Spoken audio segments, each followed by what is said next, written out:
Good evening and thanks for joining us. I'm Bottary.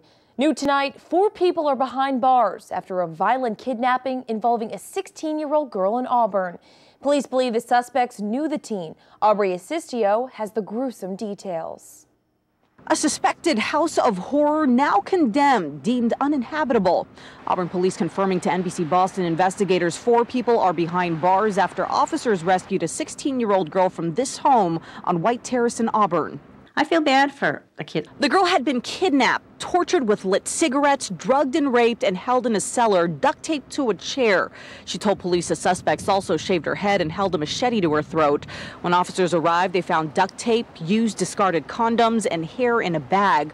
One neighbor we spoke with didn't want to show her face on camera. She tells us the family who lives here has had their fair share of problems. There's been fights out there, huge ones periodically, but for the most part, this group of kids has been pretty quiet, but I guess it's like with your kids. If you don't hear any noise in the other room, you know something's going on. But never did she think they were capable of doing something like this. Crystal, I thought, was just being the greatest mother on wheels. I thought she was doing a great job. This just floored me. This was really a big disappointment for me because I really had high hopes for her.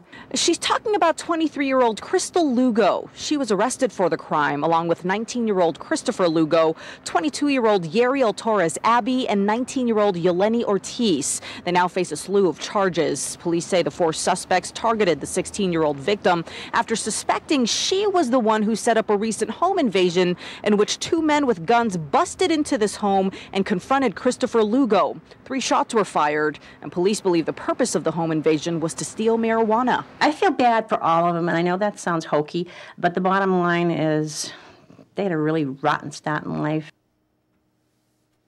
Switching gears now, temperatures dipped into the single digits throughout central Massachusetts today.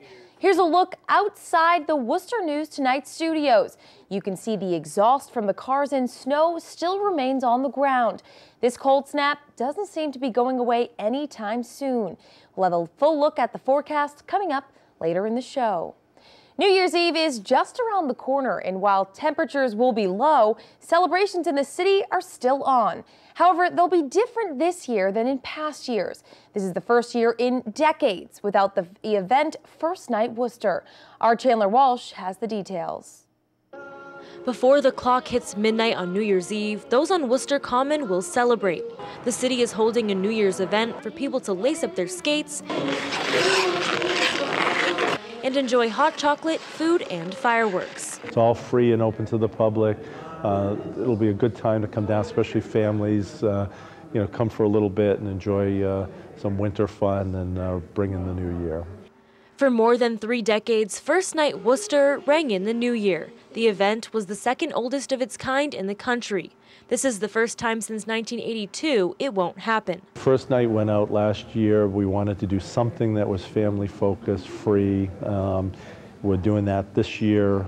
Some say it's important the city is taking over. There's definitely a lot of people in the city that were planning on doing that every year, and it obviously became a tradition if it was 35 years. So obviously they're going to be looking for something to do with the city and the whole community.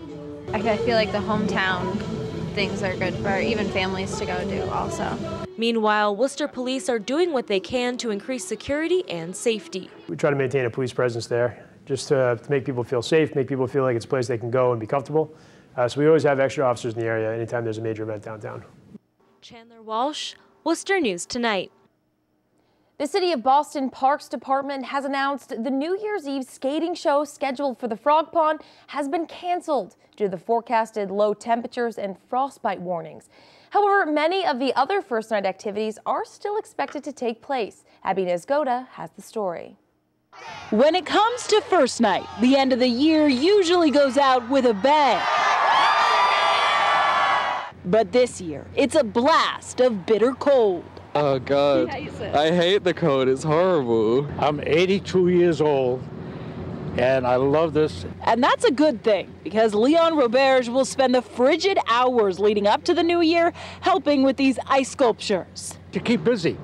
The idea is even with old age, you keep going. Keeping the crowd safe is always a priority for the city.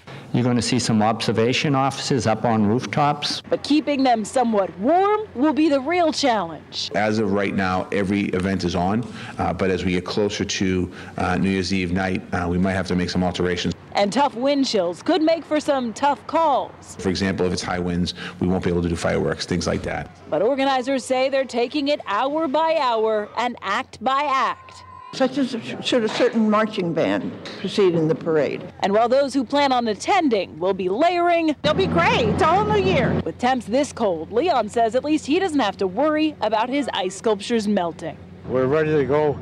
The crew's on its way, and we're going to go crazy today.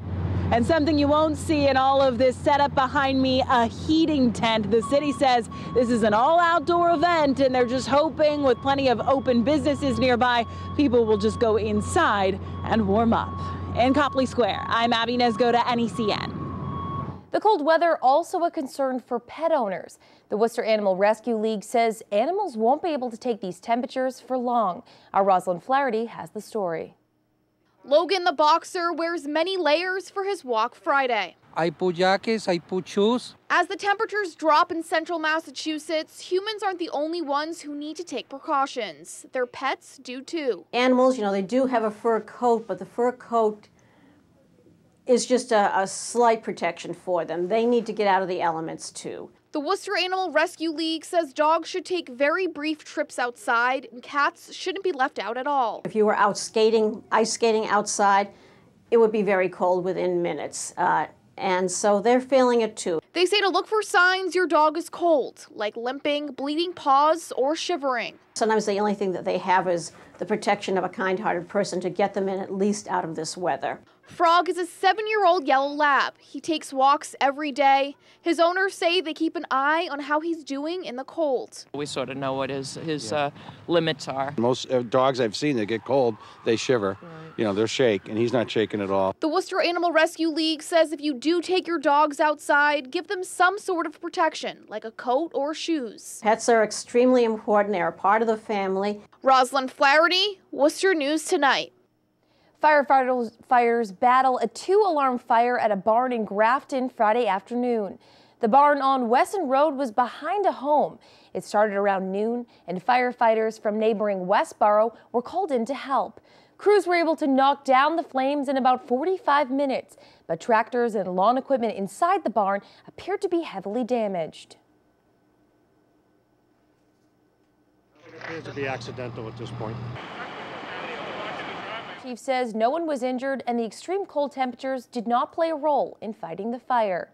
More than 70 years after the end of World War II, a local veteran was recognized in Sterling for his service to the country. The 90-year-old received his service medals Friday on what was a special day for him and his family. Our Kim. 90-year-old Pasquale Scorzelli is all smiles. It is a great honor for me to be able to present these to you. And I'm not sure if they're in the right order. Scorzelli received 5 medals and several commendations Friday for his distinguished service in World War II. His granddaughter, former Massachusetts Senator Jennifer Flanagan, says it means a lot to the family. Just to see him here and smiling and just to have him hold the medals in his hand, just to know that he's done and what he's accomplished so many years later, is just, it's the best way to start the new year. Scorzelli served in the United States Navy from 1945 until 1946 and currently lives at the Sterling Village Nursing Home.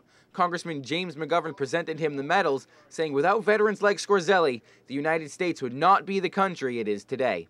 Basically protected this country, from the Nazis and from Imperial Japan, and, has allowed this country to be free and democratic, and so I'm really proud to be here. Richard Vautour is the Director of Veterans Services for Lancaster, Sterling, and Leominster. Hundreds of World War II veterans die each day, and he says it's important to keep an eye out for the ones still with us. We need to, take care of them as well as we can. We need to recognize their service. It's important. They're still a very active veterans population. So anytime we get a chance to do something like this for them, we should do it. Flanagan says Friday was a one-of-a-kind experience for her and her family. But he never really talked about his service, so to see him honored in front of people that he lives with, people that care about him, has just been extraordinary. Cam Jandro, Worcester News Tonight. As the end of 2017 approaches, charities across the country are worried President Trump's tax overhaul bill could significantly decrease the amount of donations. If passed, the bill is expected to reduce the number of taxpayers who qualify for tax deductions after giving to charity. Friday, the United Way of Central Massachusetts was sending end-of-the-year appeals, encouraging donors to continue giving to the organization in 2018. President and CEO Tim Garvin says regardless of the bill, it's important to donate to your local nonprofits. That you are doing is still deeply important. Do it because it's the right thing. Do it because it's saving somebody's life. It's feeding a senior. It's giving a young person a summer camp experience. It's helping a person who doesn't know how to read to learn to read so they can get a better job. If passed, the new tax bill goes into effect on January 1st. The Salvation Army says its Red Kettle campaign fell short both statewide and locally this year. Across the state, donations fell $250,000 short of their goal. The Worcester campaign missed its mark by only $700. The money raised supports programs like food pantries. The Worcester Salvation Army says the bad weather right before Christmas may have played a role in shortage. They say you can still donate checks until the new year and send them to their Main Street location.